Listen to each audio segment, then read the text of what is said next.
Hello everyone, it's Shane Kanto, your Wasteland reviewer, and I am here to review The Exquisite Meal. And this is from writer-director Robert Bruce Carter, and is a horror thriller, maybe a little bit of like a dark comedy, because dang is this weird and silly.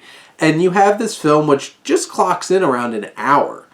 And it focuses on this dinner party that a couple of friends come to, and, you know, some guy shows up who's definitely trying to case the joint and tricks his way in.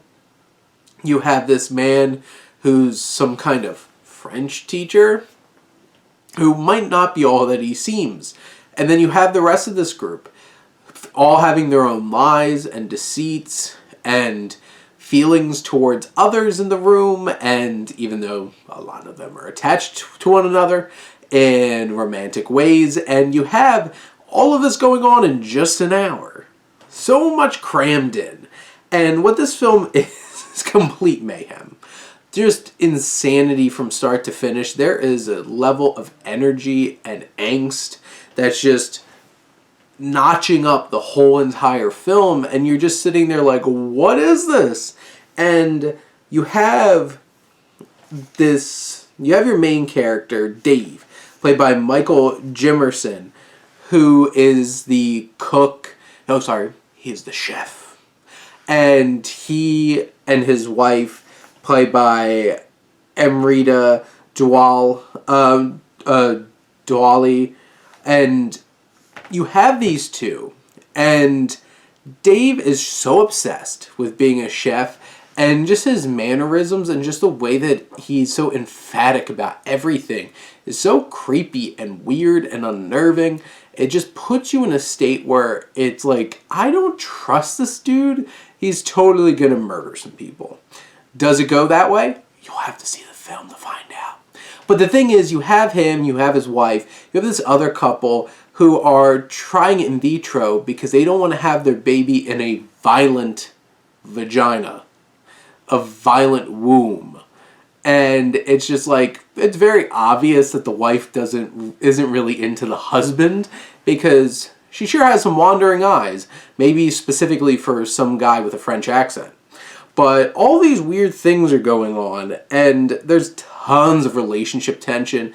There turns out to be a lot of wandering eyes, and maybe a little bit more than eyes, but I won't get too much into it.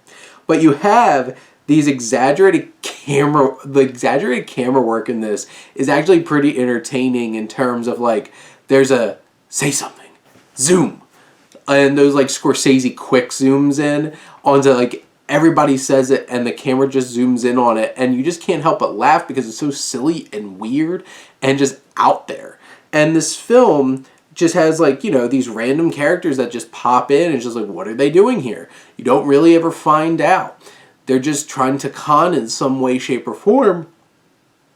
But, like, you don't even get to understand the other characters, because especially, like, the male characters are just so far out there and just weird. And everybody, like, the tension's building up because there's no food.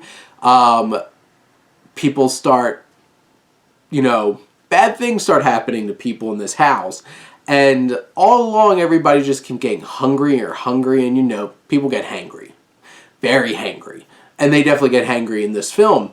And just this crazed, insane climax that it just goes for it. And the film struggles to really come together as a cohesive film, but there's just little sparks of, like, really enjoyable moments throughout. But as a whole, I don't know if it really comes together as, like, a cohesive film. But I can't say that I didn't have a fun time watching this. For all the just under an hour, this is complete insanity, and just the kind of crazy dark horror comedy that you could just throw in, just have a crazy fun time, especially with a group of friends, and, you know, move about your lives, because I don't know if you want to stay in the headspace of this movie for too long. But those are my thoughts on An Exquisite Meal. Let me know what you think, and let's talk some movies. But thank you as always for tuning in and supporting your Wasteland reviewer.